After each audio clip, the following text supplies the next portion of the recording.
Fala galera, vídeo novo aí no nosso canal, você é muito bem-vindo. Se você não é inscrito, vai lá, dá essa moral, curta o vídeo, no final compartilhe com alguém que esteja precisando de uma mensagem para fortalecer a sua fé, aprender mais a palavra de Deus. Vamos lá? Você já se perguntou como as coisas estão difíceis? Com certeza. A gente pode passar aqui horas, falando sobre coisas difíceis. A vida é difícil por várias razões. É difícil estudar, depois arrumar um emprego, manter uma família. Tá difícil comprar um carro, No Brasil, meu amigo, tá complicado, hein? Uma casa então, vixe, rapaz. As coisas não são fáceis, por várias razões.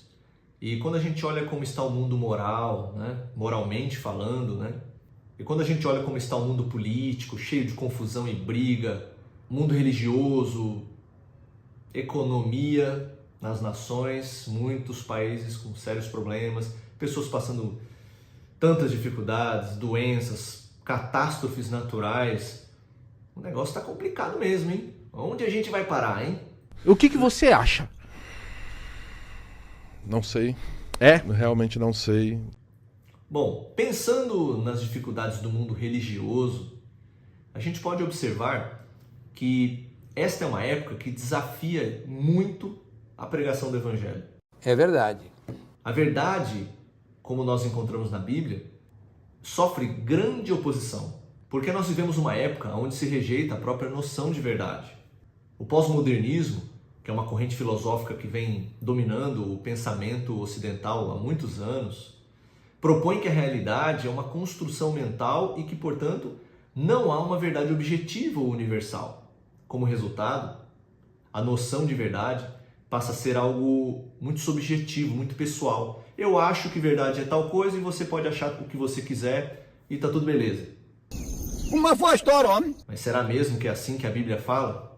Nesse contexto, determinados assuntos como aborto, sexualidade, outras coisas, outros assuntos, eles são discutidos sem um critério objetivo, com base em perspectivas individuais, levando à ideia de que não há certo ou errado, apenas pontos de vista.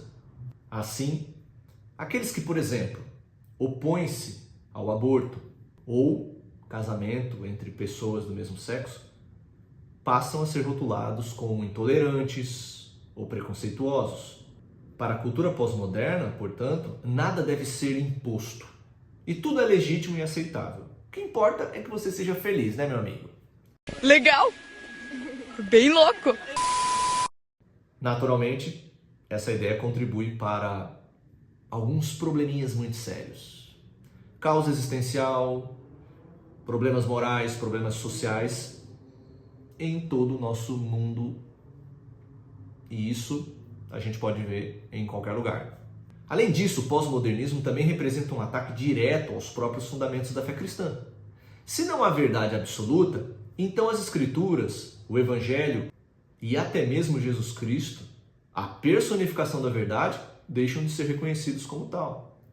O relativismo afirma que todas as religiões são igualmente válidas e que não há um caminho superior para Deus, o que tem feito com que alguns advoguem harmonizar e combinar diferentes religiões numa espécie de religião universal. O problema é ainda mais grave quando essas ideias começam a afetar a própria igreja. Você sabe, muitas pessoas já nem sabem direito no que realmente acreditam e mesmo frequentando alguma igreja. Uma característica comum às religiões humanas é o princípio do mérito, ou seja, as divindades devem ser satisfeitas por meio de boas obras, oferendas ou até mesmo sacrifícios. Mas o Evangelho de Jesus Cristo ele é diferente, porque ele apresenta algo radicalmente diferente. O Evangelho, como encontramos nas Escrituras, ensina que a salvação é um dom gracioso de Deus, não resultado de obras humanas.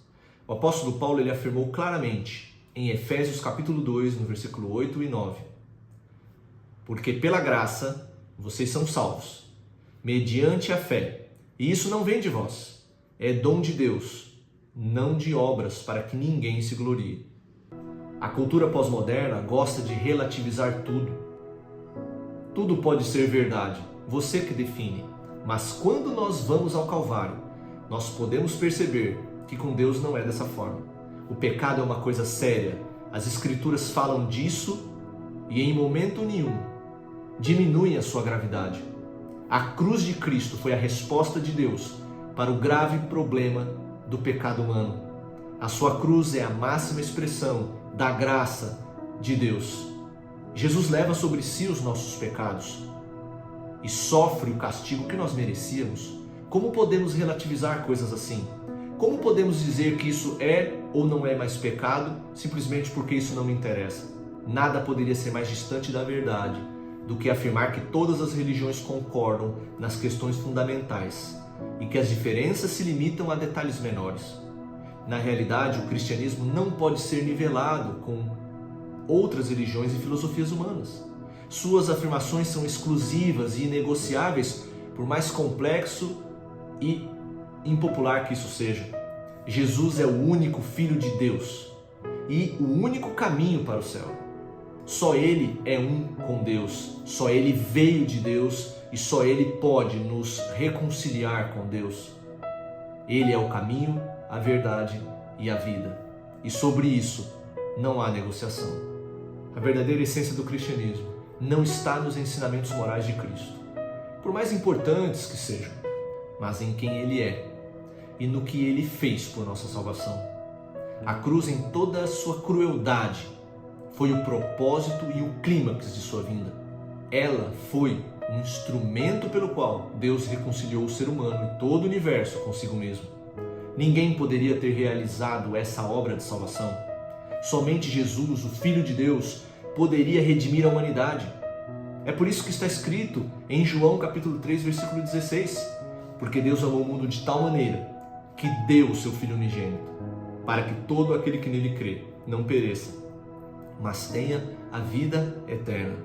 Jesus é único e por isso a nossa devoção a Ele deve ser exclusiva, autêntica e inegociável.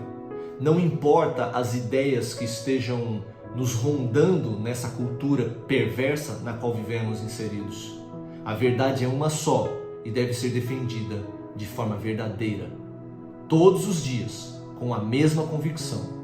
Como Cristo fez, nós devemos assim fazer.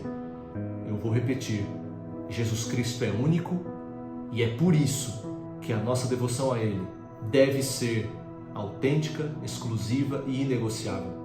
A história está se movendo para o dia em que todo joelho se dobrará e toda língua confessará que Jesus Cristo é Senhor, para a glória de Deus Pai. Alguns o farão com jubilosa aclamação, outros, infelizmente, em trágico desespero. A decisão quanto ao lado em que nós estaremos depende de nossa atitude hoje para com Cristo e Sua palavra. Portanto, devemos permanecer firmes na fé, a despeito da oposição e daqueles que tentam mudar o foco do Evangelho. Que jamais renunciemos à nossa lealdade a Cristo ou percamos de vista Sua origem divina e Sua morte na cruz do Calvário, em nosso favor e em nosso lugar. Deus abençoe você e que sua mente seja protegida de tantas ideias erradas que existem por aí. Ande no caminho que é Cristo Jesus. Defenda a verdade que é Cristo Jesus. E viva a vida que Deus deseja, como Cristo Jesus fez, pois Ele é a nossa vida. Espiritualmente falando, não temos o que temer, porque Ele já providenciou tudo o que é necessário para a nossa vitória. Um grande abraço, até a próxima.